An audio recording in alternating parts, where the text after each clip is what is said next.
The road is a slick ribbon under a steel sky, engines ticking in the cold, like watches about to start. December 1944. Büllingen, Belgium. We have captured 50,000 gallons, and we are finished. The line lands harder than the frost. You can smell the proof of it in the air, the raw sweetness of gasoline bleeding from hoses into dark throats of Maybachs and half-tracks, while rows of American jerry cans rise in shoulder-high walls between trucks stenciled with white stars. Men move fast because the smell is also a clock. The column breathes through its fuel lines, and every breath is distance that will have to be repaid in hills. There is a ledger hiding inside every road. It does not care about courage or slogans or the way a town's name can sound brief and conquerable when it is only ink on a map. It cares about gallons per mile and minutes per bridge and the mass of steel that must be persuaded uphill in a winter that wants everything to stop. We know our timetable, the Meuse in days Antwerp, beyond that like a promise said in a warmer month. But the meter is strict. A heavy tank drinks roughly 2 gallons to travel 1 mile on these grades.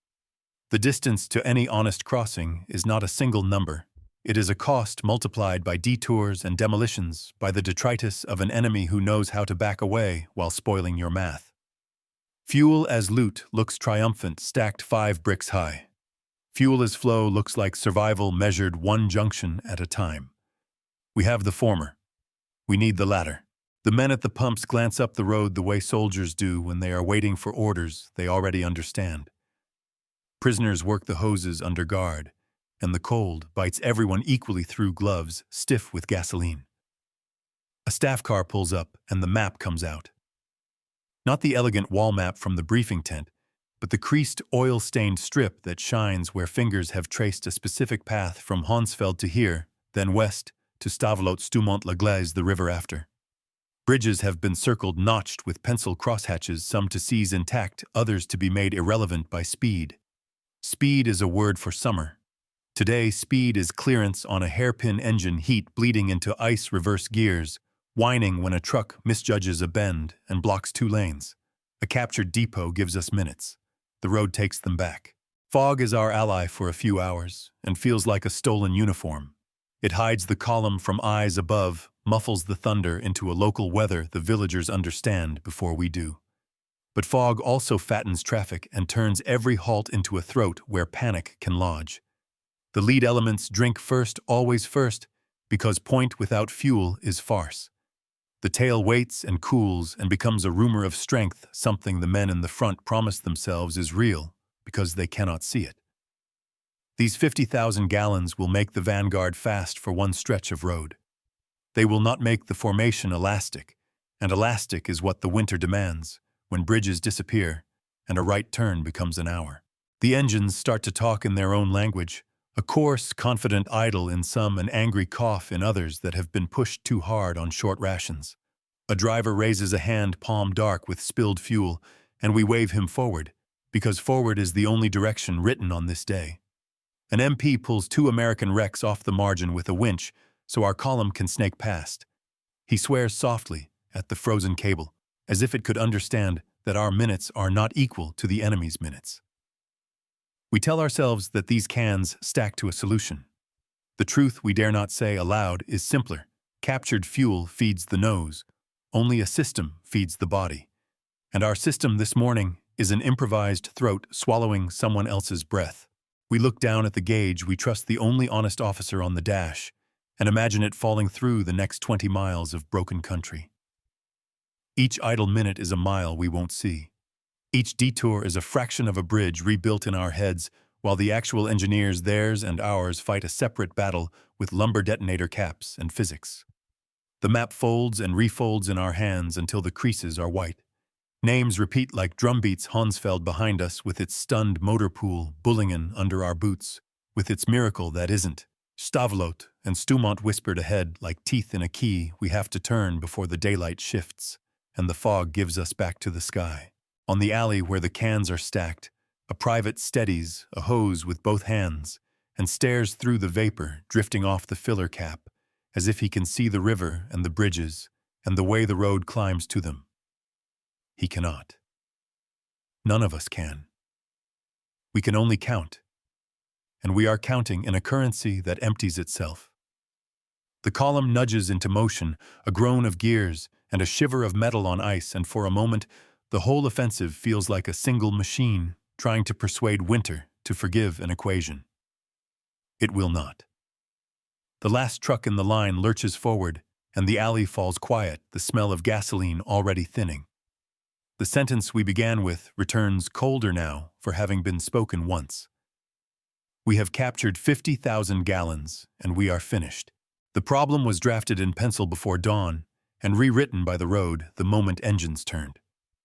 We were to punch through thin American screens, cross the Meuse on the fourth day, and unspool west toward Antwerp before air returned and order reassembled against us.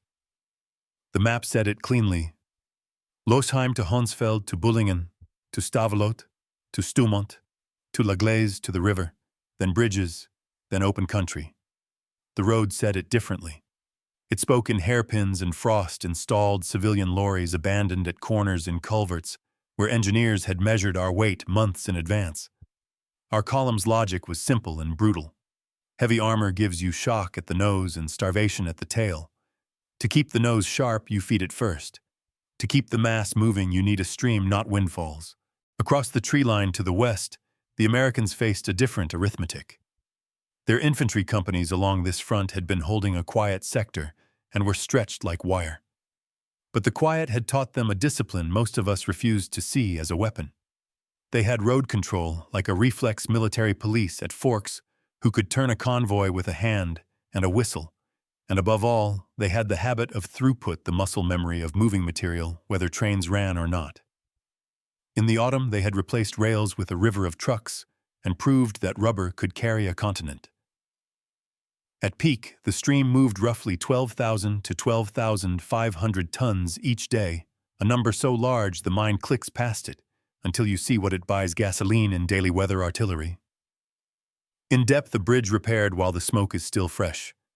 That machine had quieted in November, but it had not gone to sleep. Its routes were marked, and its people knew the dance. Our constraints were not secrets. Fuel was the hinge, and every order acknowledged it without saying the word. The plan assumed we would refuel forward off captured stocks, because there was no other way to keep the lead battalions from becoming museums of immobile steel. Winter helped us at first by pulling a blanket over the sky, grounding the fighters that had shredded every daytime road move since Normandy. Winter punished us by narrowing every road to 1.5 lanes of ice, by turning a missed turn into an unscheduled hour, by making every halt costlier than the planners allowed. Radio discipline varied with the cold and the terrain, and when the column accordioned, the messages did too. We pushed scouts and half-tracks into side streets, yanked wrecks out of gutters to keep the length from freezing in place, and swore that what we needed most time was being stolen by the very prize we craved, captured fuel that demanded pauses to decant it. The Americans' problem was uglier but more solvable. They needed to slow mass with splinters. That meant roadblocks in villages where 2 stone houses made a choke mines where frost made the fuse bite clean, and bridges reduced to water and memory. Their engineers had come to Belgium with timber and charges, and a book of bridge numbers memorized like verses.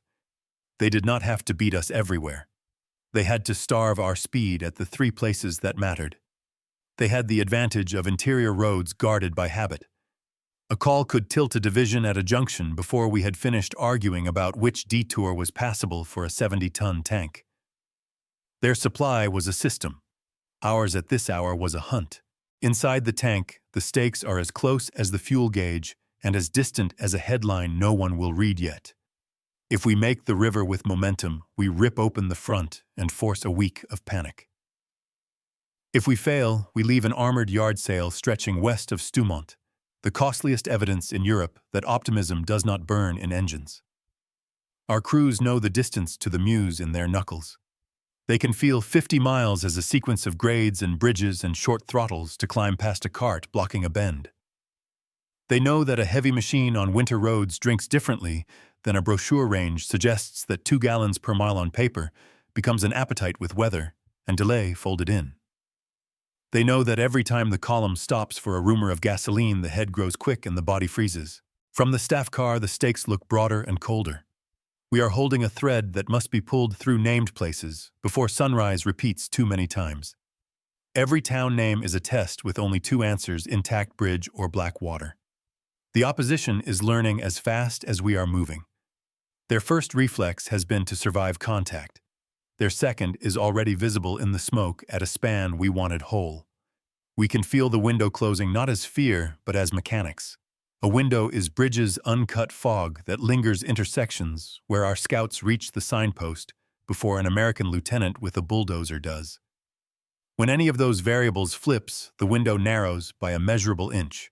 The first statistic to matter today does not fit on a placard, but it rules the road. 12,000 plus tons per day is what their system can move when it is awake. You can hear that number in the speed with which a destroyed bridge gets a ferry plan, in the appearance of a traffic post, where there was none at dawn, in the sudden density of guns, in a wood that looked empty yesterday. It is the sound of an army that treats supply as motion, not storage. We are armed to shock, and we have shocked the front. They are armed to absorb, and absorption is a trick that looks like nothing until momentum runs out. So we write our problem on a single line in the notebook, because it keeps the mind from wandering. Reach the Meuse with fuel in the nose and coherence in the tail before the sky opens and the bridges vanish. Theirs is written in the same book in another hand. Deny us bridges and minutes. Feed the front faster than panic eats it. The road will judge which sentence is shorter. We drive the math until it drives us. The design that decides this day is not hidden in a turret ring or a clever hinge. It is the way fuel becomes motion, and how long that motion lasts when the road climbs and the air freezes. On paper, our heaviest machine is a proof of will, nearly 70 tons of armor and gun hauled by a Maybach engine that can throw roughly 700 horsepower when the throttle is honest. On these grades and in this temperature, the figure arrives with a bill. The range that looks acceptable on a brochure dissolves when a column idles at a choke point for 9 minutes and then claws up a hairpin in first gear. Every reverse and bite maneuver costs distance. A tank that drinks around 2 US gallons for each mile on winter roads treats the 50 miles to any reliable Meuse crossing as a problem of appetite rather than navigation. And appetite is the one thing you cannot steal enough of in an hour. The Americans solved the same physics with different tools. Their answer is weight distributed not in a few monsters, but in thousands of small decisions that fit on a truck bed. A 5-gallon can that one man can lift. A 2.5-ton truck that can carry fuel rations or pontoons at 20 miles an hour all day without a mechanic whispering apologies to the gearbox. A traffic doctrine that spaces vehicles by habit, so the entire road does not harden into a statue when one axle breaks. None of these are dramatic from the side of the road, but they multiply. If one truck carries on the order of 5,000 pounds, and a company can cycle those loads forward twice in a day on prepared routes, the arithmetic stacks to a river that does not care about weather as much as we wish it did. Throughput, not treasure, is the weapon. We feel the difference most at the nozzle. Our refuel is a raid, which means it must pause the very thing it feeds. Engines go to idle hatches, open hoses, hiss guards, bark at prisoners to lift and carry, and the column's speed drops to a number no one will put in a report. Their refuel is choreography. The same 5-gallon units that sit in neat walls at a depot sit in neat rows on a truck, and then in neat lines by a roadblock, where a military policeman has already turned the junction into a small republic of order. When we seize cans, the weight is instantly front-loaded into the 1st Battalion, because point without fuel is farce. When they push cans, the weight is smeared across hours and miles, and the battalion at the far end of the map still eats. A captured dump spikes our pulse. A working schedule keeps their blood pressure low. The bridge numbers do their own speaking. Most village spans in this country were never asked to bear machines that approach 70 tons, and the ones that can are known to both sides by the same arithmetic. Load classifications write our route as surely as the signposts do. We do not choose roads. Our mass chooses them, which means the enemy can read our mind by reading his own engineer tables. A single span, reduced to black water, turns the shortest line into a curled one that adds 5 miles of detour and an hour of disputing whether the detour will hold. Add two such spans and the distance to the Meuse becomes a different country altogether. You cannot argue with timber and gravity. Inside the compartments, the design truths become personal. Radiators run hotter while the air freezes, which means crews watch gauges for two extremes at once. Track pins that would be a maintenance note in spring become reasons to halt under winter load, and a halt is a thief that steals both time and gasoline. Drivers learn to climb with as little throttle as pride allows to nurse the needle off the red without being the man who forces the next vehicle to stop in the worst bend on the road. The commander's eye stays on the sky and the verge at once. Fog that gifts us invisibility also erases depth perception, and a misjudged mirror can turn two lanes into one with a grind of steel we all pretend not to hear.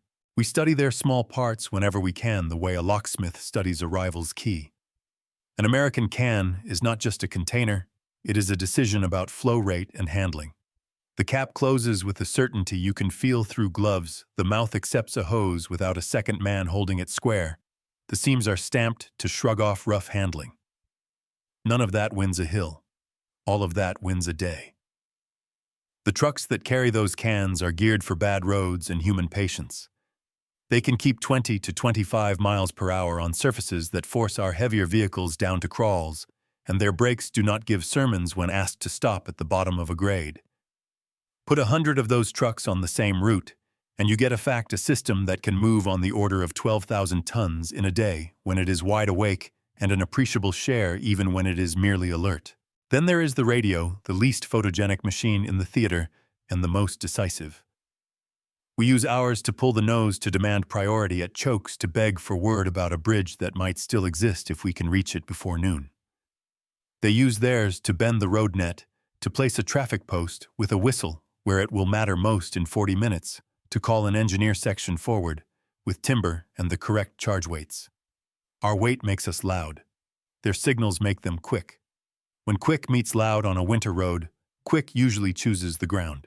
By mid-morning, we have demonstrated the physics to ourselves without needing a report to say it.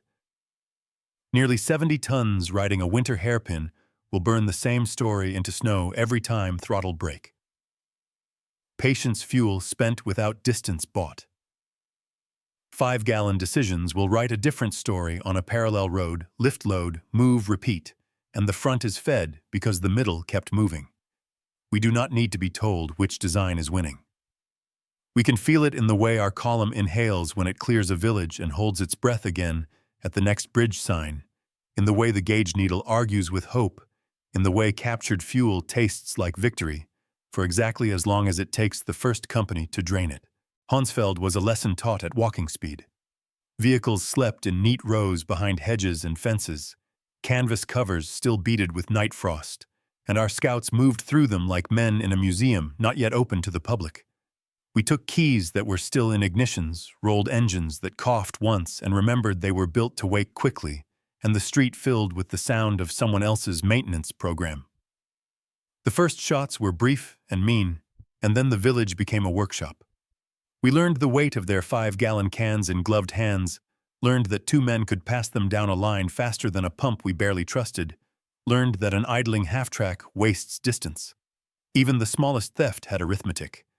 A captured deuce-and-a-half truck could carry roughly 5,000 pounds at 20 miles an hour on these roads, which meant it could move what our column needed most, while our monsters burned it. We pressed prisoners into teams and made a path wide enough for armor to slide through without scraping itself awake on stone. By the time we reached Büllingen, the fog had thickened to a roof, and the depot gave up its secret with the blunt honesty of stacked cans. 50,000 gallons is not a number you feel. It is the way your feet slide on spillage and the way the air tastes like a headache. We did the thing our plan required and the thing our nerves demanded. Engines to idle hatches, open hoses across shoulders, a river of gasoline running against winter. The lead vehicles drank first because doctrine and fear agreed for once. The tail grew quiet. Speed, once a word that sounded like thunder, turned into the rhythm of a pump handle and the scrape of can against can. When the column moved again, the sound was wrong, too many gaps in the chain, the living proof of a truth. None of us stated aloud captured fuel feeds a spear. A flow feeds an army. The road west bent like a wire into Stavelot, and there the day offered one of those illusions that look like decisions. A bridge stood where we needed one. It had the posture of a dare. We pushed a vanguard across and met teeth on the far bank. Fire came from windows and alleys infantry that moved like they already knew our timing, and our nose was suddenly both fed and trapped, the worst combination you can design.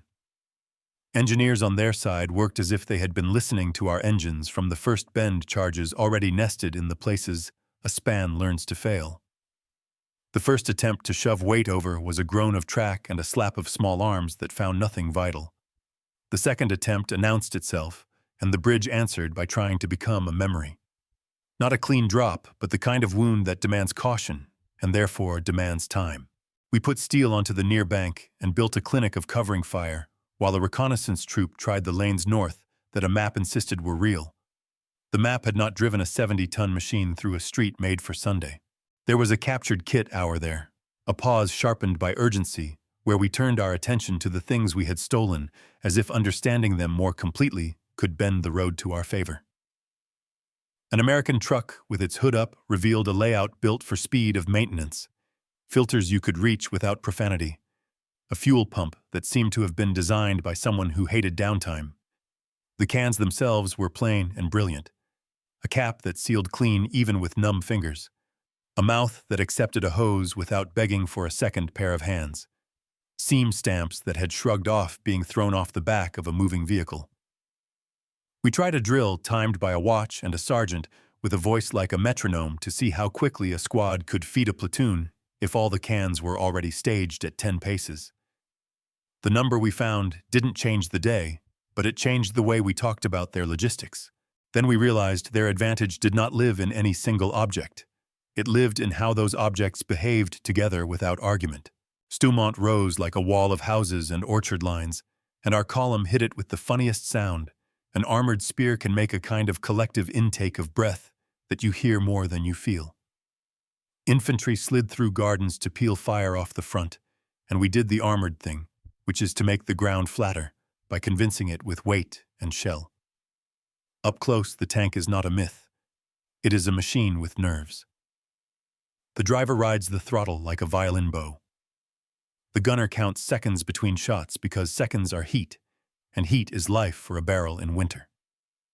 A panther eased into a courtyard and found that the far gate was half a meter too narrow for elegance, so it became geometry. By other means, track grinding stone torque, spending gasoline on the privilege of another 10 meters. At the far end of the lane, a sign pointed toward a world where the Meuse was a river in daylight. The sign might as well have been a storybook. The interim admission came the way all real admissions do in war, spoken without witnesses and proven by machines. We had enough fuel to keep the nose angry for the next hour, and maybe 2. We did not have enough to keep the body supple if the road began to argue. The gauge told us, the idles told us, the spacing in the column told us. Field telephones buzzed with engineer reports that smelled of cold timber and delay. A side street promised a bypass around a blockage, and the first vehicle that tried it found a slope that a 70-ton argument could not win in the time assigned. We turned back and paid double. Then we realized that every minute spent turning a heavy thing in a narrow place was a mile stolen from the only number that mattered. Late in the day, we tried to be ruthless with ourselves. The vanguard would keep moving even if the tail had to become rumor. Prisoners still worked hoses under guard at any pile of cans that looked even half like a solution, and the small triumphs multiplied. A gun that had been silent at noon spoke at dusk. A farmhouse that had been stubborn at 3 emptied itself at 4. But the needle on the dash was the only honest narrator, and it registered every delay as if carving tally marks into steel. Somewhere ahead, the river kept its own council bridges, either asleep or gone. Somewhere behind the road, we had already conquered, hardened in the cold, and waited for a verdict. When we took stock in the thin light that passes for evening in December, the day had taught the lesson we had tried not to learn since Honsfeld. You can steal gasoline. You cannot steal throughput. Reliability is not photogenic, but it rules the day. We had learned to revere shock the moment a turret clears a street and the world decides, and in fair weather, shock can be a doctrine. In winter, it is an appetite. Out here, the machines that keep their promises are the ones that win, and the promises are small: start on command, steer on ice, stop without drama, talk across a hill, refuel without turning an entire column into a statue. The Americans had trained for those small promises until they looked like boredom. We had trained for the big moment until it looked inevitable. Both faiths met on the road, and the road kept the score. Our engines told the truth first. A heavy Maybach will give you power that feels like a speech, but in this cold it demands a ritual: hand cranks and booster cables, choke and prayer idle to build heat, or else seize yourself to death on a hill. Idling is distance burned without distance earned. The trucks that fed us did the same math, coughing awake like old men, and then asking for their first liters before they had moved a yard. The American 2.5-tonners seemed to make a different bargain with winter. They came alive with less theater, stayed in gear longer, and their drivers treated 20 miles an hour as a fact, not an ambition. When one fell out, it was usually dragged clear before the gap behind it turned into a wound. The gap itself mattered more than any single engine. The column lived or died by whether it could keep its pulse. Training looks like nothing until you need it. At our chokes, you could tell the veterans by how they folded a street around a tank, how they turned a blind corner into a series of deliberate cuts, how they spoke to drivers with a hand on the Gleize to translate fear into throttle. But the road is long, and the column is a living animal with moods. Every delay harvested impatience, and impatience is loud on a radio net. The Americans sounded different. Their military police had the calm of people who had moved whole towns before breakfast. They stood at forks with their gloves pointing convoys like surgeons, and a convoy's obedience looked like instinct, not fear. Their engineers arrived with piles of timber and charges, as if they had been waiting backstage for a cue, sending bridges to water with an almost impersonal neatness. We had sappers of our own, brave men, who could build or break a span in a night, but our weight chose our roads for us, and our timetable did the rest. Their doctrine was to make us late. Ours required us to be early. Doctrine is just a wager placed against time. Radios are where doctrine learns to breathe. Our sets worked until terrain and weather made them liars. Antennas iced over batteries sulked, and a single bad ground could turn a regiment's intent into a rumor. When the column began to accordion, so did orders. We wanted a net that could pull the nose as if by wire. We had a chorus where every pause produced 4 voices and a correction. Across the hedge we could feel a different net working. A traffic post would appear at a crossroads that mattered half an hour from now. A company that had been walking yesterday would ride through in trucks that had not been here at dawn. The front did not have to guess where the next engineer squad would show up. The radio had already called them to the exact house with the exact culvert. You cannot see a net move on a map, but you can hear its outcome in the way your vanguard meets resistance that feels stapled to the earth. Fuel made itself the center of all these systems. Our doctrine for this dash assumed what our depots could not supply: forward refuel from captured stock. In an hour, we had proved the premise and uncovered the flaw. A raid stops what it feeds. We built our own pause with hoses, and guards watched the lead fill and the tail cool, and then paid for the pause with minutes we could not afford on roads we had not chosen.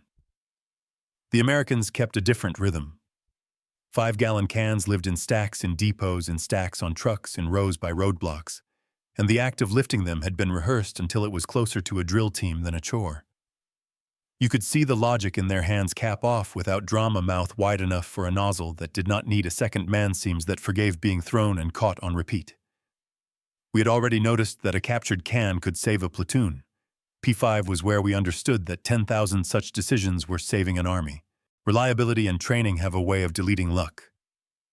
The fog that saved us from the sky also punished our wiring, turned our best routes into blind guesses, and taught us to idle while we argued. For them, the same fog thickened their road discipline, pushed more authority to the glove and the whistle, and made ambushes in stone villages as simple as closing a hand. When the weather finally opened, it would matter in a way we could measure in Rex, but the hinge would not be written by aircraft. The hinge would be written by bridges and time and gasoline, measured not as treasure, but as flow.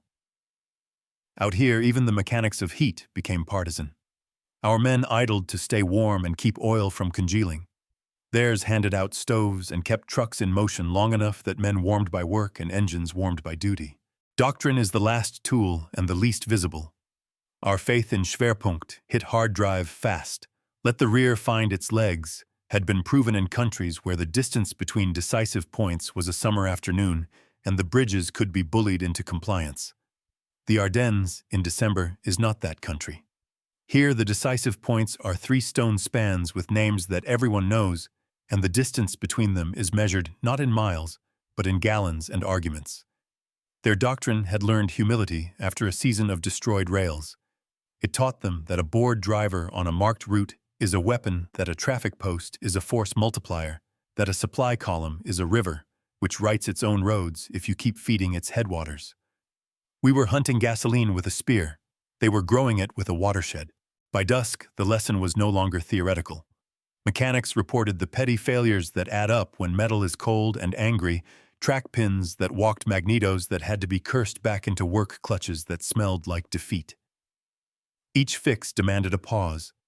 Each pause drew down the only number that mattered, and the only answer available was to push the nose even harder so that the story still sounded like momentum. That is how you lose coherence while winning intersections, how a spear becomes a chain of episodes instead of a single thrust. We had always planned to fire the guns. We had not planned to negotiate with physics at every turn. Reliability training radios fuel doctrine, they had organized theirs into a quiet machine that hated surprises. We had gathered ours into a sharp edge that needed fortune. Winter took sides. Dusk was a slow verdict, the kind that arrives as a color before it becomes a sentence. The fog thinned just enough to turn the hedges into rows of witnesses and the roofs of Stoumont into edges that could cut. We had pressed the nose forward all afternoon, paying for every corner with throttle and small necessary cruelties, and the column had begun to sound like a living thing that had climbed past its breath. The road west was still a promise, but the instrument that mattered most was no longer a compass. It was the gauge. The needle drifted under a quarter on one tank, then another, and a runner came back from the scouts with a report as soft as frost on a windscreen. The bridge we imagined in the next valley would not be ours by speed alone. We could smell the arithmetic in the air, the way burned fuel has a sweetness that announces its own absence. We halted just long enough to count, which is to say we bled distance into minutes. The crew chief ran a finger along the pencil line someone had drawn on a map to make the Meuse pretend to be near. It was still 50 miles in the shape that mattered, 50 miles with grades and bends, and a span that might hold or might exist only as an argument between engineers. The heavy machine beneath us had already taught the rate at which it turned fuel into ground. 2 gallons for each mile on winter roads, if you were lucky, more if you were proud or late. Multiply that by every detour we had walked with our hands, by every idle, while a stuck vehicle was bullied out of a kitchen garden, by every reverse undertaken to make a stone lane. Remember, it belonged to wheels and you could watch the map grow teeth. We were close enough to taste a river we could not see, and far enough that the numbers felt like orders from the world itself. The sky chose that hour to open a finger's width, and with it came the far growl we had feared since morning. One pass high and impatient, a reconnaissance machine more curious than violent, and we knew what the next hour would bring if the weather kept its new mood. The choice did not change because of the sky. It clarified because of the gauge. We could burn what we had to force another 10 miles and risk stalling the lead just beyond help, or we could concede that the line we were tracing on the map no longer existed for armor. We did the cruel arithmetic of a spear that has outrun its shaft. Vehicles that drank the worst and offered the least were moved out of column and turned into silent houses. The best were kept in the front rank, not because doctrine demanded it, but because refusal would only turn the inevitable into theater. There was a sentence spoken in that half-light, one of those lines that sounds like a diary, even when it is only a man thinking with his mouth. We began to realize that we had insufficient gasoline to cross the bridge west of Stoumont. The words were not tragic. They were technical. They connected the needle to the miles, the load class of a span, to the mass of our machines, the tightness of a bend, to the fuel penalty of forcing 70 tons to respect geometry. Then we realized, as soldiers always do, one beat after the obvious, becomes law that captured fuel feeds a vanguard for an hour. Throughput feeds a campaign forever. What we had taken in the morning had already been turned into heat torque and noise. What we needed now was a river we did not own. Orders slimmed until they were almost kind. The vanguard would disengage by feel, using houses and orchard lines to pretend we were still choosing the ground. Engineers would stage denial where we had just fought for passage because a retreat that leaves doors ajar is not a plan but a hope.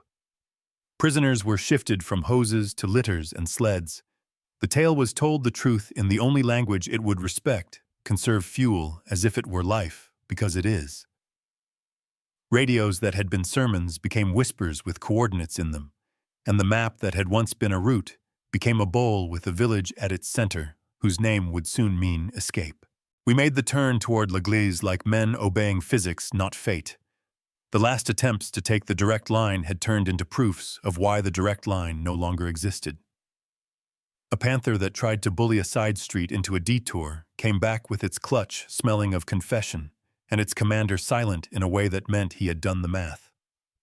A truck packed with seized cans crawled like a guilty conscience too heavy to keep time with the vehicles it was meant to feed. Each remedy consumed the cure. The moment of realization did not arrive with a shout. It arrived when the driver's hand stopped correcting the needle with hope and began to drive as if distance were a budget. Night closed, and with it came the last confirmations. The enemy's engineers moved like accountants with explosives writing subtraction into timber exactly where our momentum needed addition. A traffic post appeared where there had been only fog an hour earlier, and a line of their trucks slid past a ruined span, as if someone had drafted a bypass during lunch. We found ourselves operating inside another army's schedule, a quiet tyranny laid over our intentions. Then we realized the turning point was not a firefight, not a single ridge or street, but a number gallons remaining against miles required with bridges as multipliers. The number did not care for courage. It accepted only inputs and produced only outcomes. We put the last fuel into the vehicles that could pay it back with mobility and fire, and told the rest to become earth. Guns were spiked, where they would do us more harm than the enemy if captured whole. Crews were sorted by who could still move with a rifle, and who would guide the night by memory. The sensation inside the hull when the engine finally winds down is not silence. It is the drumbeat of everything that engine had been asked to do echoing, because it refuses to stop in your head. We stepped out into it and felt the road change under our boots from an instrument to an environment. The bridge west of Stoumont, which had been a theory all day, turned into a sentence with a period we could not erase. The inflection point was behind us now, and also everywhere around us, written in the cold air, by a machine that had traded gasoline for miles until it ran out of both. Night did not fall so much as accept us. Gleize became a bowl with hard rims, and we settled into it like men cooling metal each hour while losing gloss and gaining weight. The last fuel went where it could still purchase movement and fire. Everything else turned into inventory. Engines that had once been arguments shut down into exhibits. We stacked ammunition we would not fire and cut charges into shapes that would deny what we had dragged across 2 days of winter. A man remembers the last sound a tank makes when it stops being a vehicle and becomes a place. It is the sound of the fan winding down under the barrel's echo, and the way the hull keeps the day's heat long enough to be mistaken for hope. Before dawn, we left the machines to inherit the village. The order was simple and cold: strip what can be carried, spike what cannot move in files that will refuse to become a column, no matter how frightened the feet. Side streets where the first mercy orchard rose the second. The road had been our instrument, and we had worn it out. Now the ground itself became a net that either caught us or let us pass through. The engines overhead returned for the first clear morning in days, and spoke the sentence we had worked to postpone. The sky had resumed command. You do not argue with altitude when your own speed has returned to walking. Men who had lived inside steel listened because there was nothing left to do to the instruments that had defined their craft.